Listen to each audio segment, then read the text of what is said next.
Yo, if we talking about love, if you love God, you're supposed to love all people, right? Everybody, man. All people. Yo, we got a problem in America. Black folk are being hunted by the law and gunned down, regardless of character.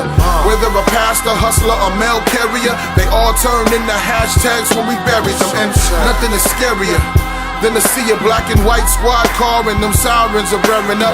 Anger is past the nostrils flaring up. We feeling like we. That's how we feel. Yeah, we need an answer, folks. Something that's tangible. So stifle all your negative commentary and your banter, bro. And all the slander that's meant to divert attention is a bunch of information that's not even worth the mention. The people that were ended had no malicious intent in them. You ask us for opinions, but not interested in listening.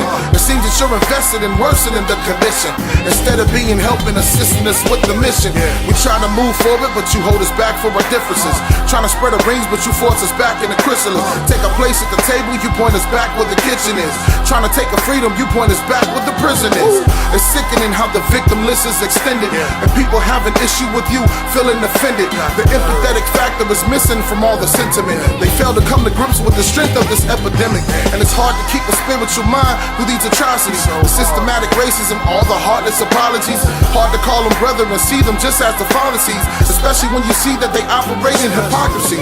1 John 4:20 is on my mind constantly. Every day it's a fight while I try not to let it bother me. I try to stay consistent while chasing eternal life, but the obstacles that I face make it hard to remain on Christ. The darker melanin shades are clearly under attack, and it sucks when everyone's watching, but no one will have your back. The problem isn't the general sin, nature of man. It's that plus a gun and a badge in the wrong hands. Now, how would you feel if you were in a traffic stop, not knowing you were in the hands of a crooked cop? He has no probable cause at all to hold you, and every question he asks is stereotypically chosen. Like, you on parole, is this car even yours?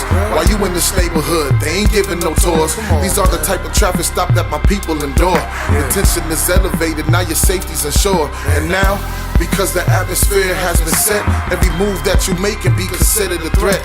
Even if you listen and try to be in compliance, you can lose your life if they feel you're being defiant. Man, these situations are countless and never present. They happen in every day before camera phones were invented. The problem is that no one believed us when we said it. They downplayed the issue and tell us just to forget it. But now that you see that the issue has been exposed, we would appreciate if you help us bring it to close. By being your brother's keeper and keep us from being killed. This here is a cry for help and it's solely based on your will. Hopefully this depiction has sparked a sense of conviction. I pray you see the images in their broken condition. I pray that we can stop it together before it worsens. And I pray you wouldn't actually be one of those persons who blame the victim for being in that predicament. Very stereotypical, condescending, belligerent, talking extremely reckless when speaking on the offense. God forbid that your name be the hashtag in the print.